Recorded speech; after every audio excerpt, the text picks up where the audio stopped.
Some people believe that the soul enters the body at the time of birth, others at the time of conception, others at some later stage after the body has had some time to develop after the birth has occurred.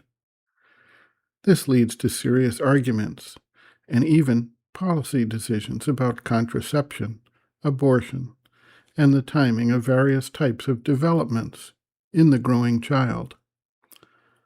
Of course, there are a large number of people who deny the existence of a soul altogether, and who simply see a continuous stream of development through cause and effect, while there are still others who hold that there is no soul and that physical life, vital energy, and mental activity are essentially all there is in our lives, with no deeper significance whatsoever. These individuals treat the human individual as a more or less random result of physical, vital, and mental actions. The question of the soul and its ability to basically design and implement its path forward once it reaches a certain stage of development only impacts those who are ready to experience and integrate the soul experience in their lives. The deeper they delve into the question, the more clear it becomes to them that the mind, the life force, and the body are consequent or subsidiary to the force of the psychic being as it systematically grows and gains predominance in the life and its working out across numerous lifetimes. Early in the development, when the psychic being is still very much in formation, it may take births in a number of different forms and shape a number of different personalities. Male, female, non-gender forms all may arise as the soul fills out the various elements of its development with new positions and experiences in the chain of human development. Later, as the soul has gathered substantial experience and has taken on a form and a direction in its development, it may carry on a multiple lifetime experience through a predominant form that it finds suitable.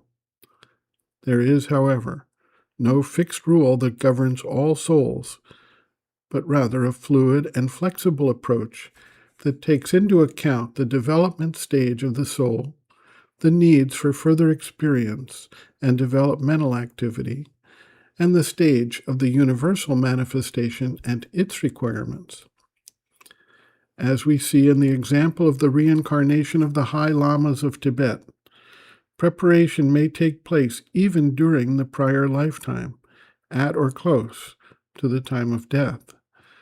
Some individuals report the sense that they took birth for a purpose, even if it was covered or confused for a time through the memory clearing and then the birth trauma. They report that as they developed, at some point, they became aware of a deeper purpose and focus for their lives and quickly moved into what they believe was the purpose for which they took birth.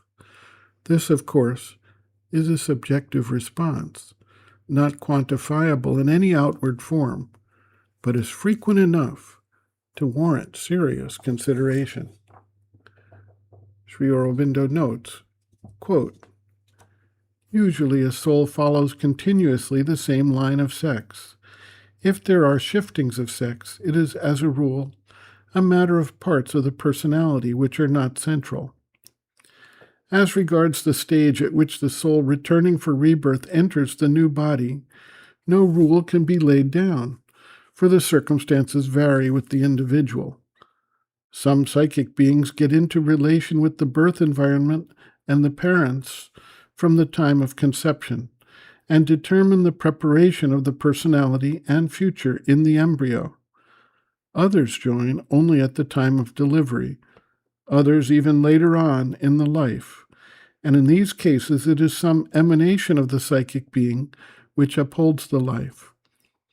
It should be noted that the conditions of the future birth are determined fundamentally not during the stay in the psychic world, but at the time of death. The psychic being then chooses what it should work out in the next terrestrial appearance and the conditions arrange themselves accordingly. End quote. Reference: Sri Aurobindo and the Mother, The Psychic Being, Soul, Its Nature, Mission, and Evolution, Section 4, The Afterlife and Rebirth, page 129.